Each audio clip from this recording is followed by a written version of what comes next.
And welcome to the February edition of Eye on Terre Haute. Mayor Brandon Sakbun joining us. And Mayor Brandon, let's get right to it. You want to talk about community crossings. You got some big money coming this year from the state. Absolutely. So the state has a program called the Community Crossings Grant. Essentially, we put in $1 million, they give us another $1 million back. So now our total investment is $2 million into street paving alone.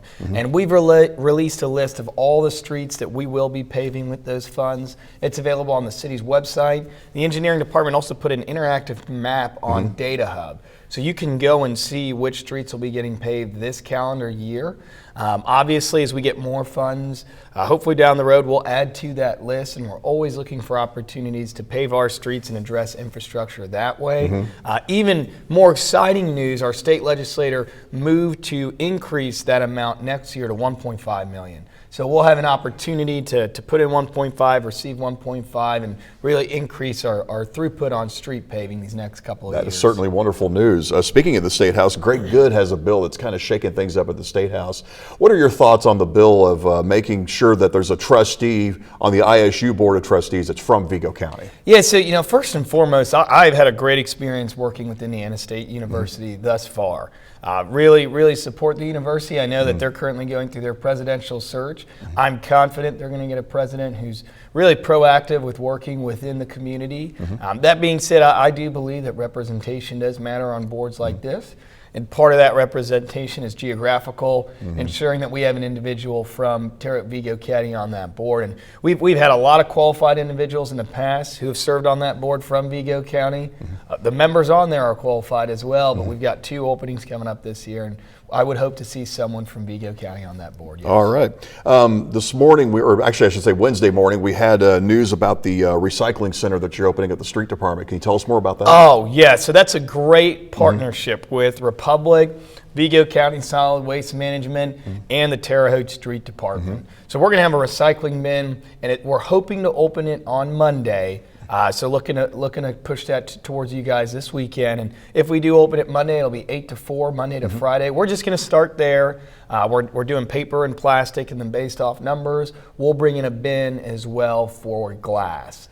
Even more important, we've gotten bins for e-waste and tire there as well. So all of that is affecting our efficiency. Normally we used to have to drive all the way to Solid Waste Management in North Terre Haute. So these 3 changes alone are saving the taxpayers thousands of dollars on gas, because now we have a consolidated location that Republic and Solid Waste Management come pick up once every couple of months instead of a daily trip. So those are the little adjustments that we're always looking to make to increase our efficiency and throughput for operations. I can imagine you've had a lot of demand for recycling services here in Terre Haute. Absolutely, we have, and this is just a baby step, right? It's incremental progress. We've had a lot of Hoosiers reach out, and they want to do it more.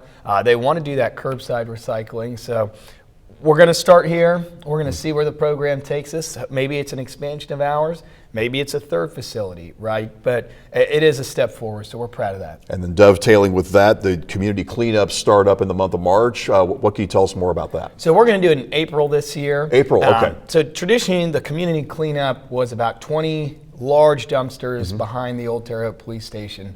We're going to have 4 locations this year. The old Terre Haute Police Station, Sarah Scott Middle School, Otter Creek Middle School, and I know it's in the county, but we're going to support our county folks as well, and Woodrow Wilson Middle School. Okay. So we're going to have 4 locations, April 13th, 8 a.m. to noon. Additionally, we are going to partner with some nonprofits. So if you're a little bit older or you've got some young kids and you can't make it to the community cleanup, we're going to create a system where you can schedule some volunteers to come by to your curb and pick up your items. So we're going to do a full court press this spring to clean up the city of Terre Haute. I'm working with Commissioner Mark Klinkenbeard as well with his Clean Streets initiative. He's been great to work with, and area beautification, that's the fancy term of picking up trash, is something that we're really trying to work on. Code enforcement is doing a great job. They are revamped, they're energetic. But they're really working the compliance end, and so I'm working the proactive end of, hey, can we get folks to clean up their yard first, so we don't have to bring in code enforcement. Divide and conquer. Divide and conquer, that's how we do it.